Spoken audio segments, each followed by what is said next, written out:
சீதாராம். ராமாயணம் சித்திரங்கள் வாயிலாக சித்திரம் 124.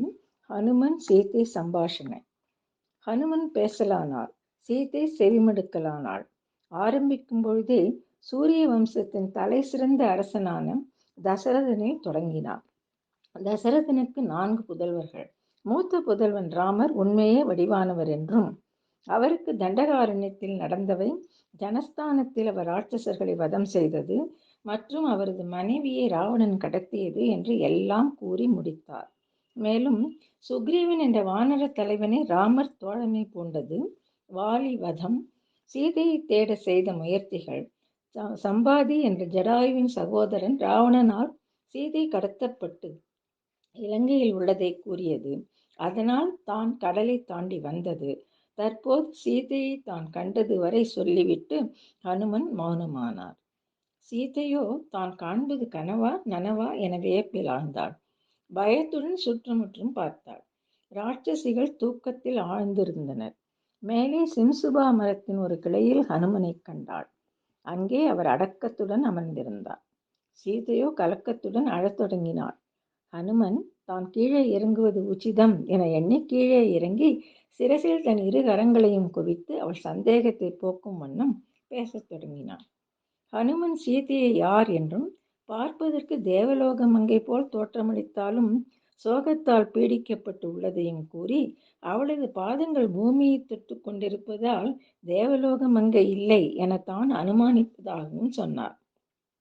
அவள் ஒரு ராஜ மகிழ்ச்சியைப் போல் உள்ளதால் அவள் ராமரின் மனைவி சீதை எனக்கு தனக்கு தோன்றுவதாக குறிப்பிட்டார்.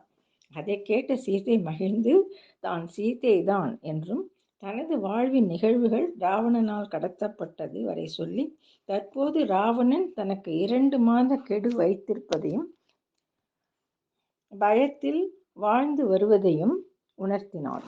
ஹனுமன் ராமரால் தான் தூதனாக அனுப்பப்பட்டு இருப்பதையும், லக்ஷ்மணன் சீதைக்கு தன் வந்தனங்களை தெரிவித்ததையும் கூறினார்.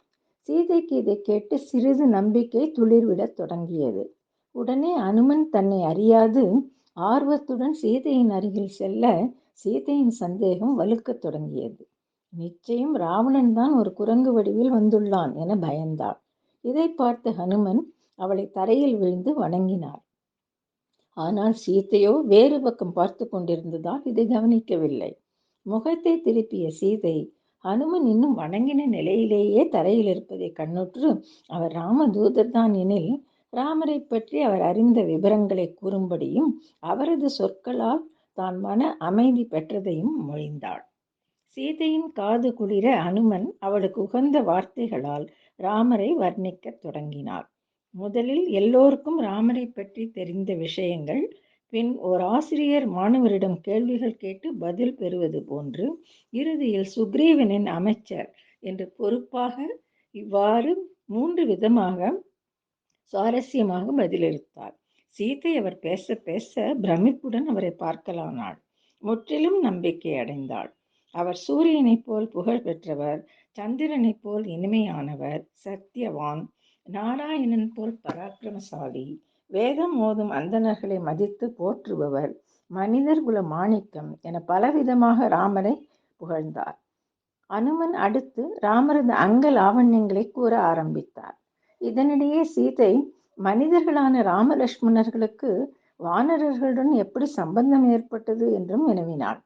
ராமருக்கு அகன்ற மார்பு, நீண்ட நெடிய புஜங்கள் என்று வர்ணித்து சீதையிடம் அவரது அங்கங்கள் குறித்து அநேக விஷயங்களை கேட்க, சிலவற்றுக்கு சீதையும் சிலவற்றுக்கு ஹனுமனும் மாறி மாறி சுவாரஸ்யமாக பதில் கூறி சம்பாஷித்தனர். அனுமன் எப்படி இவ்வளவு விஷயங்கள் ராமரை பற்றி தெரிந்து வைத்துள்ளார் என சீதை வியப்பில் ஆழ்ந்தாள். இறுதியில் தனு என்பவனின் வாக்குப்படி ராமர் லக்ஷ்மணன் ரிஷிமுக மலையை வந்து அடைந்து சுக்ரீவனை தோழனாக்கி கொண்டதையும், இவ்வாறுதான் வானர சம்பந்தம் ஏற்பட்டது என்று கூறினார். வானர தலைவன் சுக்ரீவனும் அவனது வந்தனத்தை சீதைக்கு தெரிவிக்க சொன்னதையும் குறிப்பிட்டார். தான் சுக்ரீவனின் அமைச்சன், தன் பெயர் ஹனுமன், ராமரால் அனுப்பப்பட்டவர் என்று முடித்தார். மேலும் சீதை கீழே தூக்கி போட்ட ஆபரணங்கள் அவர்களிடம் கிடைத்ததையும், அதை ராமரிடம் காண்பித்த போது எவ்வளவு துயருற்றார் எனவும் கூறினார். அவர்களது தேடும் முயற்சியில் சம்பாதியை சந்தித்தது.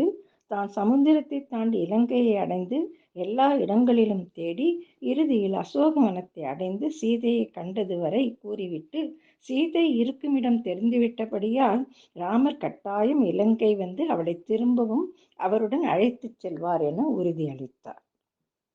சீதாராம்.